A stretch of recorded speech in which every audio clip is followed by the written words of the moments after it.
হযরত দাউদ আলাইহিস সালাতু ওয়াস সালাম সম্পর্কে কোরআনের মধ্যে সূরা সাবার মধ্যে স্পষ্ট করে 10 নম্বর আয়াত আল্লাহ বলেন, আল্লাহ তাআলা বলেন, ওয়ালাকাদ আতাইনা দাউদ মিন্না ফাদলা। আল্লাহ বলেন, আমি দাউদ আলাইহিস সালাতু ওয়াস সালামের প্রতি অনুগ্রহ করেছিলাম, দাউদ আলাইহিস সালামের প্রতি আমি রহম করেছিলাম। আল্লাহ বান্দা দাউদের প্রতি রহম করার পর আল্লাহ পাক মানুষগুলাকে জানায়া দেয়, পাহাড়কে জানায়া দেয়, পশু পাখি যা কিছু আছে সব কিছুকে বলে দেয়, দাউদের প্রতি অনুগ্রহ কর এবং আমি রবের বড়ত্বের ঘোষণা কর।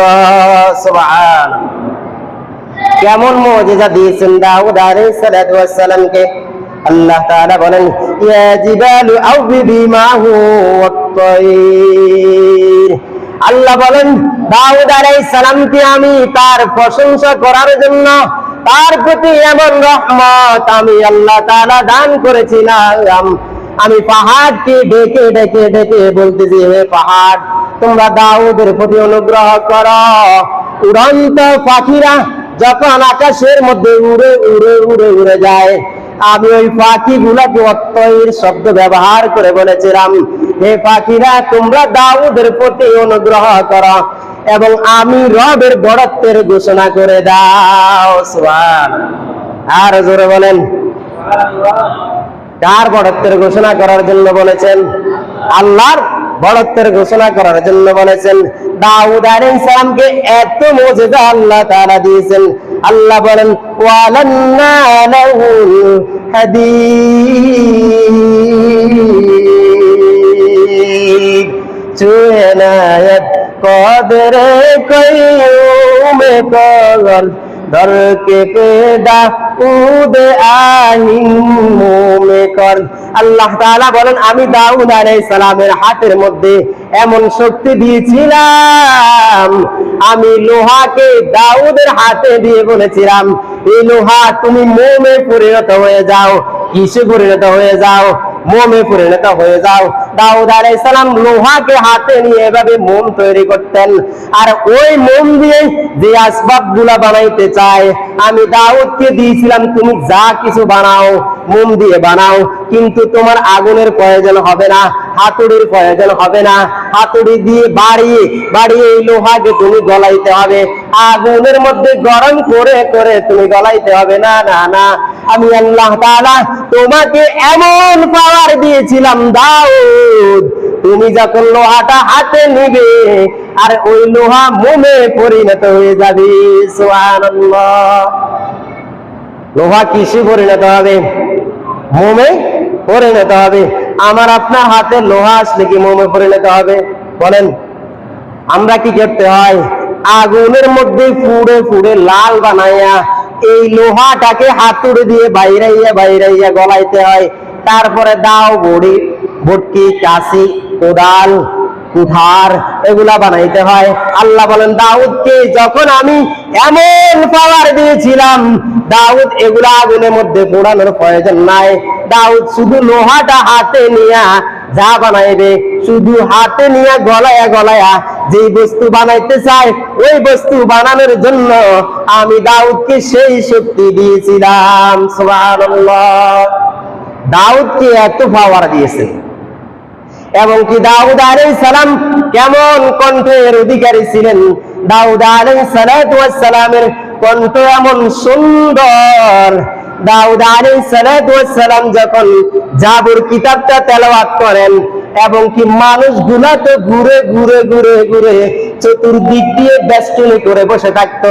শুধু মানুষ নয়, বনের কীট পতঙ্গগুলো, জঙ্গলের পশুগুলো আয়েশা, জঙ্গলের উড়ান্ত আকাশের মধ্যে পাখিগুলো আয়েশা দাউদ আলাইহিস সালামকে স্বাগতম জানাইতেন।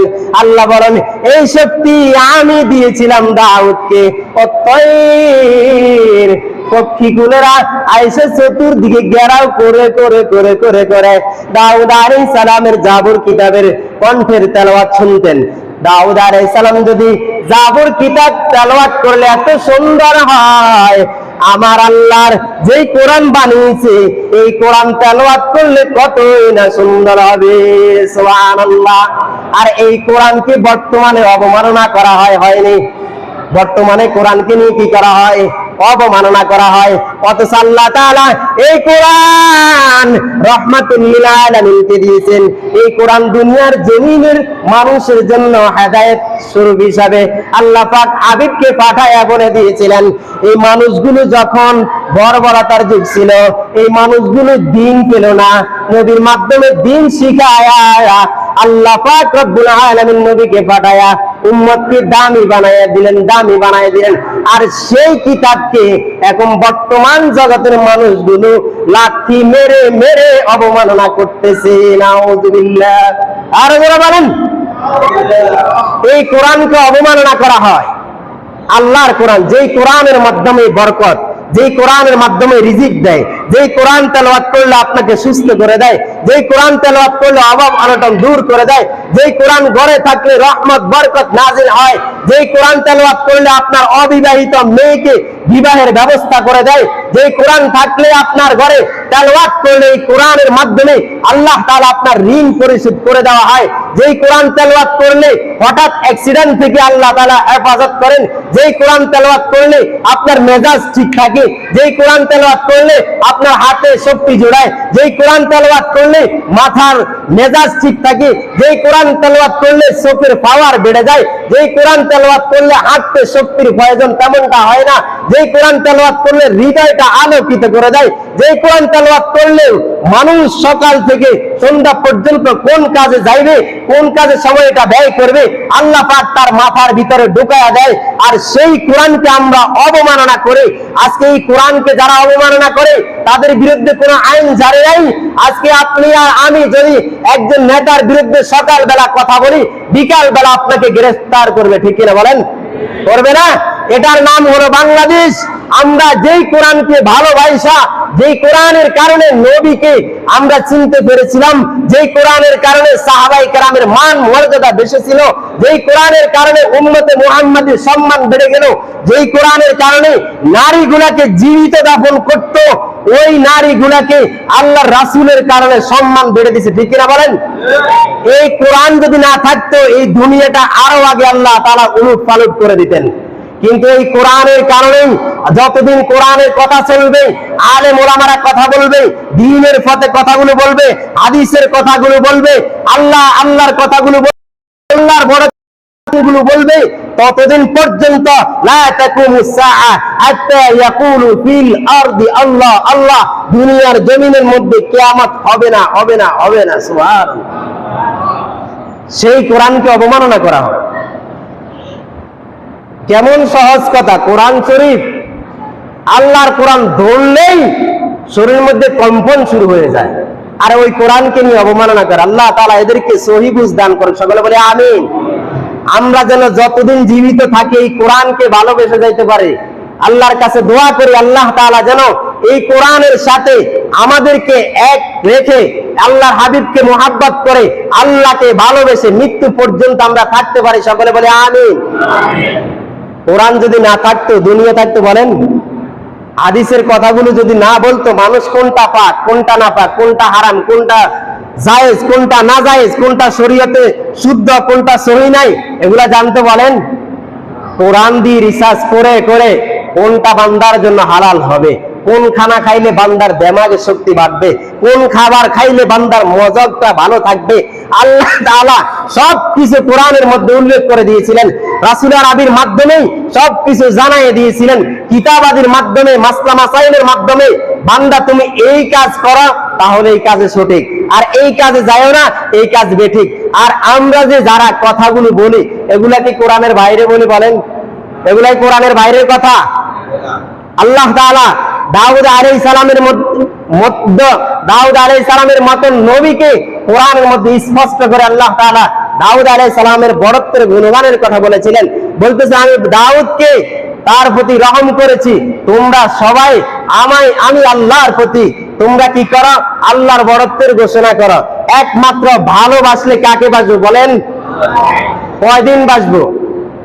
যতদিন বাঁচি থাকি ততদিন বাসবো। মেসাল দিলে উদাহরণত এক্সাম্পল এভাবেই বলি, আপনি যেই কলমে কালি থাকে না এই কলম দিয়ে লিখবেন? লিখবেন নি আপনারা? যে গাড়ি চালানো যাবে না কিনতে পারবেন, কিন্তু কেনার পর আপনাকে কোম্পানি বলে দিয়েছেন, আপনি কিনে নিছেন, ক্রয় করে আনলেন, এটা চালাইতে পারবেন না, আপনারা কি গাড়িটা আনবেন? একটা জমি বিক্রেতা যিনি মালিক তিনি বলছে জমি ক্রয় করতে পারবেন, ব্যবহার করতে পারবেন না, তাহলে আপনারা কি ওই জমি ক্রয় করবেন? করবে না। একটা বাড়ি করেছেন, ঘর এত সুন্দর করে ঘরটাকে সাজাইলেন, কিন্তু আপনার অনুমতি নাই ঘরে থাকার, ঘর তৈরি করার অনুমতি আছে, তাহলে কি আপনি ওই ঘর কিনবেন? কিনবেন না। তাহলে আমরা এমন একজনকে ভালোবাসতে হবে যিনি সব সময় থাকবেন, জীবিত অবস্থায় আপনার খবর নেবেন, মৃত্যু হওয়ার পরে খবর নেবেন, তিনি হচ্ছেন কে? এখন তো আমরা ব্যক্তিকে ভালোবাসি, এমন একজন ব্যক্তিকে ভালোবাসি যিনি আমার মতো, তিনি অসুস্থ হয়ে যায়, কিছুদিন পরে তিনি রোগাক্রান্ত হয়ে যায়, কিছুদিন পরে তিনি মৃত্যু হয়ে যায়, আমরা তাকে ভালোবাসি। তিনি তো আমার মতো একজন মানুষ, তিনাকে আমরা ভালোবাসি। আমরা এমন একজনকে ভালোবাসতে হবে যিনার কোনো মৃত্যু নাই, কিয়ামতের পরেই ময়দানে, ওই আখিরাতের ময়দানে আমি আপনাকে যিনি স্মরণ করবেন তিনি হচ্ছেন কে? আল্লাহ। ওই রবকে আমরা সব সময় ভালোবাসবো, এমন ব্যক্তিকে ভালোবাসবো না যিনি আমার পরে আমি কিছুদিন বাঁচবো, হয়তো 10 দিন আগে মারা যাব, 10 দিন পরে উনি মারা যাবে, এমন ব্যক্তিকে ভালোবাসবে না যেই ব্যক্তি কোরআনের অবমাননা করবে। আমরা এমন ব্যক্তিকে ভালোবাসবো যিনি আপনি অসুস্থ হয়ে গেলেন আপনার প্রতি রহমতের চাদর দিয়ে আবৃত করে রাখেন, যিনি আপনি অসুস্থ হওয়ার পরে ডাক্তারের কাছে যাবেন, হঠাৎ আপনার গাড়ি ঘোড়ার ব্যবস্থা নাই, শুধু আল্লাহর কাছে একবার ডাক দিয়ে বললেন আল্লাহ আপনি একটু রহম করেন, হঠাৎ আপনাকে ব্যবস্থা করে দেয়, তিনি হচ্ছেন আমার রব। এমন একজন ব্যক্তিকে ভালোবাসবো, আপনি হঠাৎ করে অ্যাক্সিডেন্ট হয়ে গেছেন এমন জায়গায়, শুধু মালিককে ডাক দিয়ে গাড়িতে বিসমিল্লাহ বলে বসলেন, গাড়িটা চুরমার হয়ে গেল, আপনাকে বাঁচায় রাখলো, তিনি হচ্ছেন কে? আল্লাহ। ও এমন একজন ব্যক্তিকে ভালোবাসবো যিনি মৃত্যুর পরেও এই বান্দাকে জাহান্নামে না দিয়া যেন জান্নাতে নিতে পারে, তিনি হচ্ছেন কে? আল্লাহ। ওই ব্যক্তিকে আমরা না ভালোবাসা আমরা এমন ব্যক্তিকে ভালোবাসি যিনি আল্লাহকে নিয়ে অবমাননা করে, আল্লাহর কোরআনকে নিয়ে অবমাননা করে, এরকম ভালোবাসা থেকে আল্লাহ তাআলা যেন আমাদেরকে হেফাজত করেন, সকলে বলি আমিন। এই জন্য আল্লাহ তাআলা বলেন, বান্দা তুমি আমাকে কেন ভালোবাসো? কি জন্য ভালোবাসো? একমাত্র আল্লাহর ভয় অন্তরে থাকার কারণে বান্দা আল্লাহর প্রতি ভালোবাসে। বান্দার অন্তরে যদি আল্লাহর ভয় না থাকতো তাহলে এই বান্দা আল্লাহকে ভালোবাসতো না। আল্লাহ বলেন, বান্দা তোমাকে আমি পরীক্ষার মধ্যে ফেলে দিলাম, তুমি যদি ইচ্ছে হয় কোরআন তেলাওয়াত করো, ইচ্ছে যদি হয় কোরআন তেলাওয়াত ছেড়ে দাও, তোমাকে আমি অনুমতি দিলাম নামাজ পড়লে পড়ো, না পড়লে কোনো অসুবিধা নাই, তোমার ইচ্ছার উপরে পরীক্ষা চলে। বান্দা তোমাকে আমি স্বাধীনতা দিলাম, মনে রাখবে এই স্বাধীনতা যিনি দিয়েছেন তিনি আবার তোমার হিসাব নিকাশের মালিক, তিনি আবার তোমার হিসাব নিকাশ নেবে। আল্লাহ সূরা ফাতিহার মধ্যে বলেন আর রহমানির রহিম, রহম করলে ওয়ালাকে আল্লাহ। তার আগে 3টা আয়াত বলেছিলেন আলহামদুলিল্লাহি রাব্বিল আলামিন আর রহমানির রহিম মালিকি ইয়াউমিদ্দিন। আল্লাহ বলেন সমস্ত প্রশংসার মালিক আমি আল্লাহ, তুমি যাই কিছু করো না কেন সবকিছু আমি দেই। মালিকি ইয়াউমিদ্দিন, আমি আল্লাহ কিয়ামতের দিনের মালিক। তুমি যাকে ভালোবাসো ওই ব্যক্তি তোমাকে কিয়ামতের ময়দানে খুশ করবে না। আমি আল্লাহ রহমতের চাদর দিয়া দিয়া দিয়া আমি আমার বান্দাগুলাকে খুশ করে করে করে করে জাহান্নাম থেকে মুক্তি দিয়া জান্নাতে কিভাবে দিতে পারে, আমি আল্লাহ ওই পরিমাণ দয়া বান্দার প্রতি আছে। বান্দা তুমি কেন আমাকে ভালোবাসো না? কেন আমার থেকে দূরে রইলা? বান্দা তুমি কেন আমার ইবাদত করো না?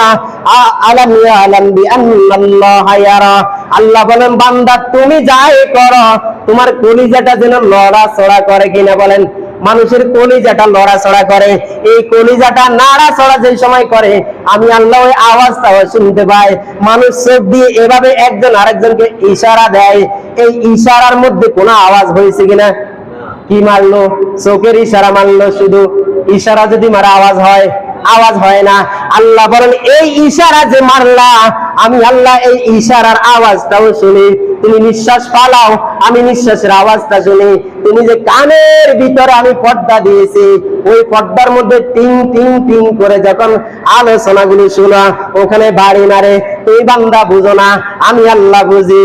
তোমার পিত্ত নারী পেটের ভিতরে যাই কিছু আছে সবকিছু নড়াচড়া করে, আমি আল্লাহ জানি। আল্লাহ বলেন আমি দেখি। বান্দা তুমি যাই করো মনে করতেছো না, না না আমি দেখি না। আমি তো বানাইলাম তোমাকে যা কিছু করা, সামনের দিকে হাঁটো, পিছনের দিকে হাঁটো, অন্তরের সব হালাত আমি আল্লাহর কাছে লিপিবদ্ধ আছে, আমি আল্লাহ কানের মধ্যে শুনতে পাই। আল্লাহ বলেন আমি তোমাকে বানাইলাম এর জন্য। ওয়ামা খালাকাতুল জিন্না ওয়াল ইনসা ইল্লা লিয়াবুদুন। আল্লাহ বলেন আমি বান্দাকে বানাইলাম, ইনসানকে বানাইলাম একমাত্র আমার ইবাদতের জন্য। আমার বান্দারা আমাকে বলিয়া, আমার কোরআনকে বলিয়া, বান্দা এমন একজন ব্যক্তিকে ভালোবাসে, আমি আল্লাহ যে দয়া করিয়া এই বান্দাকে বানাইলাম। এরে বান্দা তুমি তাকায়া দেখো, রাতের বেলা বান্দাগুলো ঘুমায়া যায়, মা সন্তানটাকে সকালবেলা ডাক দেয়, ডাকে ডাকে বান্দা আব্দুল্লাহ উঠো নামাজ পড়ার জন্য, ইবাদতের জন্য। ওই বান্দাকে ডাকে আর পিঠের উপরে এইভাবে হাত দিয়ে নাড়াছড়া করে, কিন্তু আব্দুল্লাহ নাই, দুনিয়ার মায়া ছাড়িয়ে চলে গেল। এমন একটা দিন আসবে আমাকে আপনাকে ডাক দিবে, ওই ইবাদত তো আমরা করতে পারি না, ওই মালিককে তো আমরা চিনি না। আল্লাহ বলেন এত দয়া করে আমি রব তোমাকে বানাইলাম, তুমি আমাকে ভালোবাসো, আমার নবীকে ভালোবাসো, সাহাবায়ে কেরামকে ভালোবাসো, উলামায়ে কেরামকে ভালোবাসো, কোরআনকে ভালোবাসো, হাদিসকে ভালোবাসো, যারা তাবলীগের পথে কাজ করে তাবলীগের মেহমানদেরকে ভালোবাসো। আমি আল্লাহ তাআলা তোমাকে এমন একটা রাস্তা ব্যবস্থা করে দেব, আমি আল্লাহ তোমার কাছে রিজিক চাই না। লা নাসআলুকা রিজকান নাহনু নারযুকুকা ওয়াল আকিবাতু লিত্তাকওয়া। আল্লাহ বলেন আমি বান্দার কাছে রিজিক চাই না, আমি আল্লাহ রিজিকের ব্যবস্থা করে দেই। ওয়া মান ইয়াত্তাকিল্লাহা ইয়াজআল লাহু মাখরাজা। বান্দা যখন ঘর থেকে বের হয়, আমি আল্লাহ, বান্দা যখন আমাকে ভয় করে, আমি আল্লাহ সবকিছু ব্যবস্থা করে দেই। এমন জায়গা থেকে আমি আল্লাহ রিজিক পাঠায়া দেই, বান্দা কখনো কল্পনা করে না। এর যুবক ভাই কতদিন বাজবা, রবের কথাগুলো স্মরণ করো, কথাগুলো যদি একটু দিলের কানে শোনো। রাত্রে তুমি একটা কোরআনের আয়াত লাগায়া যখন তেলাওয়াত করে করে শুনো, যখন ঘুমায়া যাও, ওই কোরআনের মুহাব্বতটা তোমার অন্তরে ঢুকবে। একটা ওয়াইজ কেরামের আলোচনা দিয়ে রাত্রের বেলা ঘুমাও, তোমার কানটা ভালো থাকবে। অনেক সময় তোমার কানটা বয়রা হয়ে যায়, আমি আল্লাহ ইচ্ছে করলে পারি, দুনিয়ার কোন মানুষ তোমার কান ভালো করে দিব। আমি আল্লাহ যদি ডাক্তারকে সেই পাওয়ার না দেই, ডাক্তার তোমাকে চিকিৎসা করতে পারবে না। আমি আল্লাহ ডাক্তারের ঔষধের মধ্যে যদি পাওয়ার না দেই, ওই ঔষধ তোমার কাজ করবে না। আমি রব তোমার দিকে তাকাইয়া থাকি, বান্দা কখন আমাকে ডাইকা আমার জিকির গুলা স্মরণ কইরা, কোরআনের আয়াত গুলো স্মরণ কইরা আমার ঘরে আইসা আমাকে ডাক দেয়। সুবহানাল্লাহ। তাহলে আল্লাহর পথে কাজ করার জন্য যিনারা আসছেন তিনারা কি মেহমান। এই আল্লাহর পথে যাইলে অনেক সময় যারা সূরা কেরাত সম্পর্কে জ্ঞান রাখে না, এই সূরা কেরাত গুলো তাবলীগের মধ্যে শেখানো হয় কিনা বলেন? শেখানো হয়। এবং কি অনেক সময় কোরআনের খুঁটিনাটি ছোটখাটো মাসআলা গুলাও শেখানো হয়, হয় কিনা বলেন? মাসআলা গুলাও শেখানো হয়। নামাজে কিভাবে দাঁড়াবেন তাও শেখানো হয়। তাকবীর গুলা কিভাবে বলবেন আপনাকে শেখানো হয়। আপনাকে দোয়া থেকে কালিমা থেকে শুরু করে 5টা কালিমা শেখানো হবে। আপনার সূরা গুলো সহি শুদ্ধভাবে পড়াইয়া দিবে। আপনি যদি দ্বীনের পথে পারেন একটু সময় দিবেন না বলেন?